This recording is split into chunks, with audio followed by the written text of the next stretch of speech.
But he's 36. Like, there's going to be a time when Hikaru's sitting in his pineapple shirt and he's not playing chess anymore, and he's just going to have to watch me win tournament after tournament. He's going to be too old to even compete. Like, my reign is going to last so long that he's going to be at the age of, like, just like, he can't even walk anymore, and I'm still going to be winning. It's getting tough to watch now if you're a Hans Niemann fan. We're 2 years on since that was recorded, and we're waiting for the reign to begin. This is Hans Niemann with the white pieces, entitled Tuesday, just played early August. His opponent Hikaru Nakamura, he opens with the e-pawn, online chess.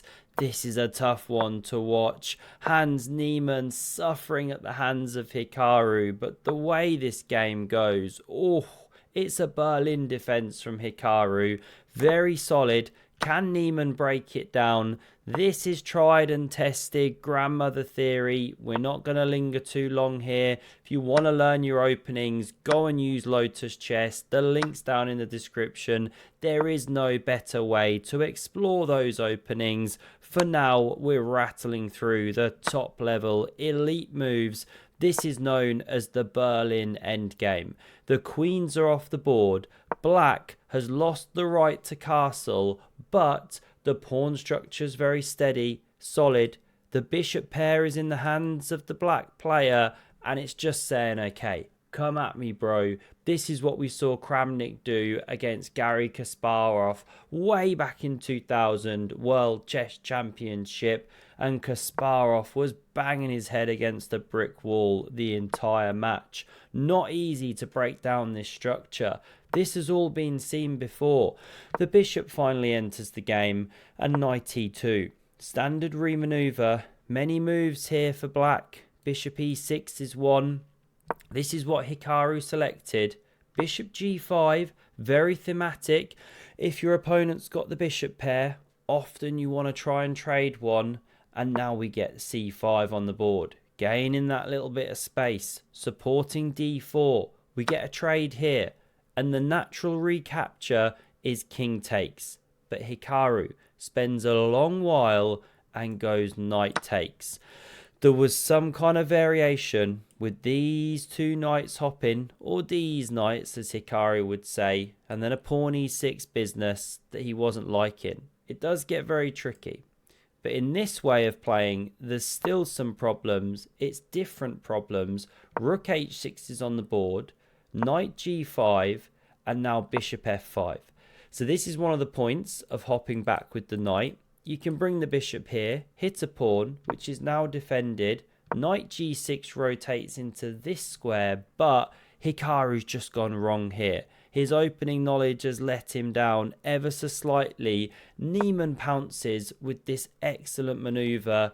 That knight in the centre of the board, about to go to Forktown, population Hikaru, so there's no time to take this pawn. The rook covers this one.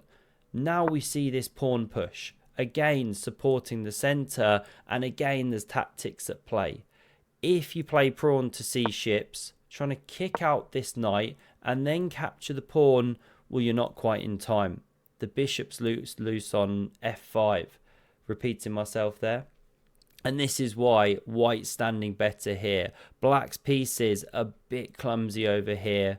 It's white with the initiative, white in the driving seat, and it just goes from bad to worse because Hikaru does not find bishop e6. Best move, backing up. He plays knight e7, and this is actually a mistake because now knight e3 can be played, not trading. Again, that's very thematic. If you're the side with the space, you often don't want to trade pieces. This pressures the bishop on f5. h4 is probably the best move, doing a little bit of clamptown business, but Hikaru plays the very stinky pawn to f6, exposing his king. Now again, this is such a thematic idea. Opening up the position for the black king and kicking out this knight on g5. Changing the structure here. But as we can see, with the way that Niemann's correctly played it, you've now ripped open any cover that the king had. Yes, it can step to the side, but now you can hop with check. If you'd have come to f7 a moment ago so that you didn't run into check, well, there were different problems, like the rook invading with check. So this was actually the best step. This is the follow-up move, and it's now Niemann with a big advantage here. Look at the rooks, look at the powerful knight, look at these ones split. Now you don't want to immediately enter with rook d7. Looks really natural, but rook h7 fights back. And without going down the whole line, black's still afloat. It's not the most precise. The best way to play is rook d5, and Niemann finds it. We know he loves a rook lift. He's in excellent shape. Many call him Bruce Lee on a chessboard. What a guy. Knight's now pressured, and it puts a horrible question to Hikaru. If you play any of the natural kind of moves, you know, say you jump into d6 here, trying to be a bit steady, solid, block a file, well, then you can remove the defender of the knight. And white's doing great. Pawn ahead, much better endgame. If you drop back to e7, big problems with the rook invasion. And now you don't have rook h7, trying to defend and cover that rank. If you drop back to g7, more problems. I forget the exact line, maybe an immediate invasion, maybe something else. In the game, Hikaru doesn't play any of them. He forays forward. If he's going to die, he's going to die with at least the glimmer of an attack going on the position. And Hans Niemann now makes a huge mistake. Can you find the best move by a long shot? It's the very non-obvious knight to d8.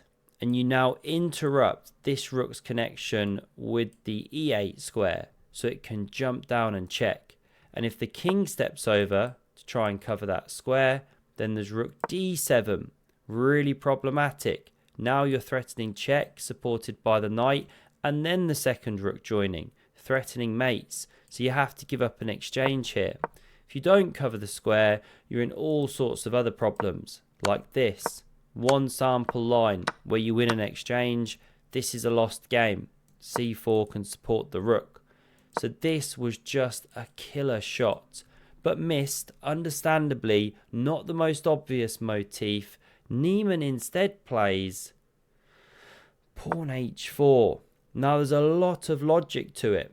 He wants king f2, hitting the knight, but he doesn't want h4 from black in response. So even though he gives a square, we understand it, but now you can go c6 with a great game. Not going to go into it all. Hikaru doesn't find it. Knight d8 still available, but we get king f2 instead. Logical follow-up after this move. Rook e8's another big mistake. c6 was better, and now you can simply take this pawn. I'm really not sure exactly why Niemann didn't do this. Maybe got spooked about the knight activating, the rook activating, but you can step back with the king soon enough. Cover the g-pawn here. You are then a clean pawn ahead as white, and black's got everything to prove. It was a perfectly viable way to play. But in the game, pawn wasn't touched. We saw f5.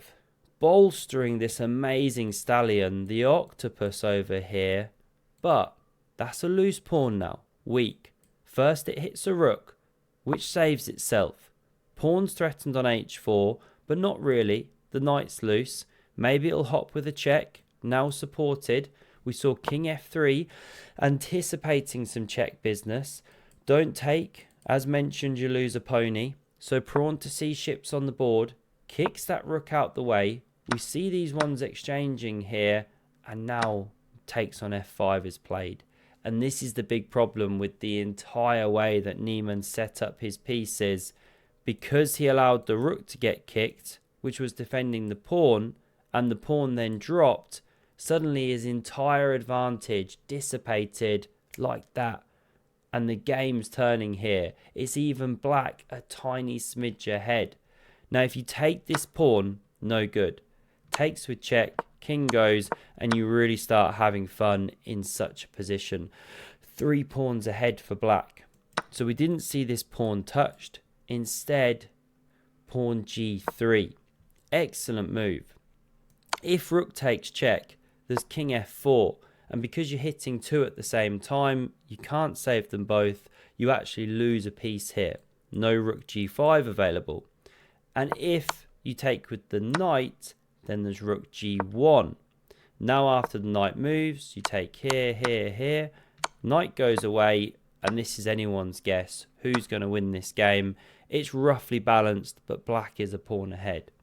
Let's back up here. Pawn wasn't touched by Hikaru. He plays knight d4 check. Excellent move. King f2. Now he takes this c pawn. Rook e8 check is played. King g7. Rook e7 check. King g6. Knight takes is on the board. Apparently not best. What was better? Knight e6, but that's really non-obvious. Perhaps setting up rook check threats. Not sure. Or bouncing back to f4, I guess. This is the game though. Knight b4 from Hikaru offers the exchange, and possibly you should take here. Try and hold this position, make it a draw from here, something like this. Pawn down, yes, but black's got to prove it. But Hans Niemann didn't do it. He plays knight to d8. And the game is now hopelessly lost after this. Another pawn dropping. Niemann's gone from much better to much worse. I mean, you can only imagine the faces of both players. This is a dramatic reconstruction. For real faces, check out the streams. This is the game. A pawn dropping, yes, but Hikaru now offers the rook trade. And if you go in for this, knight takes, then this should be a lost endgame. Only one pawn down, but it's a big pawn, a passed c pawn, and this king's going to really struggle to deal with all the stuff, along with the knight here. Meanwhile, black's poised, in position to come this way, push a pawn this way. You're going to distract all the bits. White's getting trousered.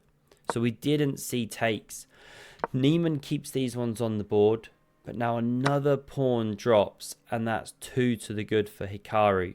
You can't even take on b6, or you run into knight c4, discovered check, and your rook would drop on b6, fossilized. So knight e6 was played.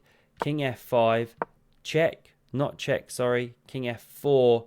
Now there's a check coming. Here it is, the icing on the cake.